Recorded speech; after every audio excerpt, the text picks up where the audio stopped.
Welcome back, everybody. We'll dive right into it with this week's movie, Wonder Woman 1984, and a glorious exclusive artwork case from Target. The only thing they're good for. Plot breakdown. 1984. Wonder Woman. Cheetah. Maxwell Lord. Steve Trevor. Sleeping salt lamp that can grant wishes. The good. The cast in this is pretty sweet. You have Gal back as Wonder Woman, and she does a fantastic job, of course, portraying the very confident, heroic Wonder Woman. But then also on the flip side of things, you have Diana, who is very respectful, very kind, a little bit more mellow, not as confident, but there's still a confidence about her. But then later on in the movie, once things start to happen to her emotionally and physically, she really portrays that very well. One of the best scenes in the movie is when she finally says goodbye to Steve for officially the last time in the movie, and she runs off, and there's the emotions on her face, the way that she's carrying herself, the way that she's running. I mean, you can see her finally running away from the past, pushing on towards the future, and it's fantastic. You have Chris Pine back as Steve Trevor through some mystical mumbo-jumbo salt lamp wizardry. He does a fantastic job of selling the how am I back, it's okay if you let me go. He does good. You have Kristen Wiig as Cheetah, who, she starts off, she's that very dorky, very lovable, you just want the best for Barbara. She carries that very well. But then, of course, on the flip side of that coin, when she gets that confidence, when she gets that wish, she sheds those glasses and she starts to really take on that Cheetah persona, she does a fantastic job with that. Then, of course, the big bad of the movie is my boy, Pedro Pascal as Maxwell Lord. And let me tell you, he is fantastic. He said, I'm playing a bad guy in a movie based in the 80s. Well, let me be as exceptionally corny and over-the-top bad guy as humanly possible. And the dude sinks his teeth into every single scene that he's in. Another great thing about this movie, and it's something that I previously mentioned, is the fact that this movie is 1,984% 1980s aesthetic, and it's wonderful. From the second opening where Wonder Woman goes in, she saves everybody in the mall, to Hans Zimmer's wonderfully 80s score, to the cinematography, to the clothing, to the dialogue, to all of it. I mean, it's so 80s, it's wonderful. It's a nice homage, it's a nice throwback. Even the style of the movie is very 80s centric. Another great thing about this movie is the action. So of course you have that one of the opening scenes that pertains to Wonder Woman saving everybody in the mall. That is a very 80s stylized action scene, and Hans Zimmer score, of course, backs that up really, really well.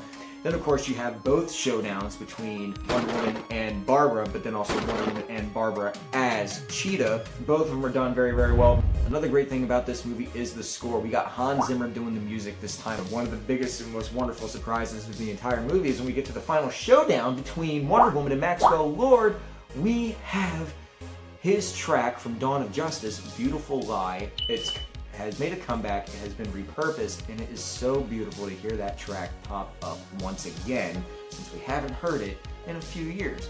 And it really brings the emotional core of this movie all fully together when Wonder Woman finally learns her lesson. Speaking of learning their lesson, now for the bad. The first movie was all about Wonder Woman. Tell me why we have to go back and we have to watch Wonder Woman as a kid again on Themyscira again, as she learns another life lesson that could have been much more easily condensed if they insist on keep doing these flashbacks to her time on the island. It's long, it's drawn out, it almost adds nothing to the overall plot because it's something that we should have been on that journey with her to learn, not something that she learned as a kid, but then apparently totally forgot until it was time for her to learn it again. The whole life lesson of you can't cheat. You can't cheat by bringing Steve back because everybody else is getting hurt by her choice. She can't cheat by bringing Steve back because that takes away a part of her and she's losing part of her. She's losing that power that she had. There could have been a million other ways that they could have tackled that. Or just not even tackle it at all and have us on that journey of self-discovery with Wonder Woman, where she realizes that you just can't cheat in life. You just have to go and take what life gives you. I didn't need to sit there and watch an entire Olympic Games style opening of her cheating. I didn't need all that. It is not a good way to start off, especially then when the movie cuts from that and then it goes to the second opening of her saving them all. It's literally two openings. It's almost like they decided, well, which one do we go with? Screw it. Let's put them both in there. It is not a good look to start the movie off, which is hilarious because then the rest of the movie is actually quite enjoyable.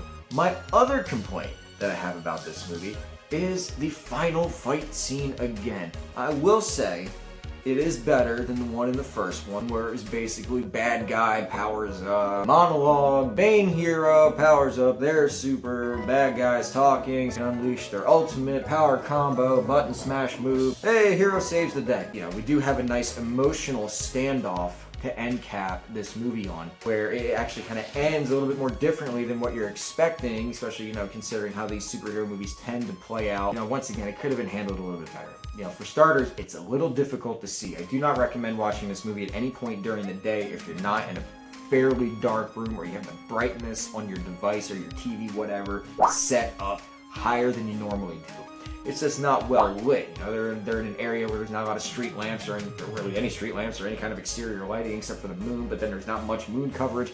It's kind of tough to see. Another complaint I have about the ending is the armor that she wears. The armor feels like it was simply put into the movie to sell toys, because the armor has no bearing on what happens. She gets the armor, Cheetah tears the clean off like it's not even there. It's literally like a 5-second deterrent for Cheetah. It's like having a wrapper on a burger when you go to McDonald's. It's not gonna matter. You're gonna tear the wrapper clean off and chow right into it. You know, she makes that cool superhero landing. She sheds off the wings. You know, it's like, oh, ooh. Like, it's a cool visual, sure. But I'm a little sick and tired of these cool visuals that don't mean at all to the overall plot. If you're gonna make it cool looking, if it's gonna be included in the movie, have it be included in the plot as well. Alright guys, so that is my movie recommendation to you, the viewer, for the weekend. Wonder Woman, 1984, in a glorious 1980s inspired cover art case from Target. If you guys have seen Wonder Woman 1984, let me know down in the comments below. If you enjoyed it as much as I did, let me know down in the comments below. Keep it locked in on our various social medias. Make sure you do a like, you do a subscribe if you like what you're seeing and you want to see us do more movies that you probably absolutely hate with a firing, burning passion of 1,000 suns. And until next time, guys, this has been VHS Tacos signing off. We will see you guys on the next go-around.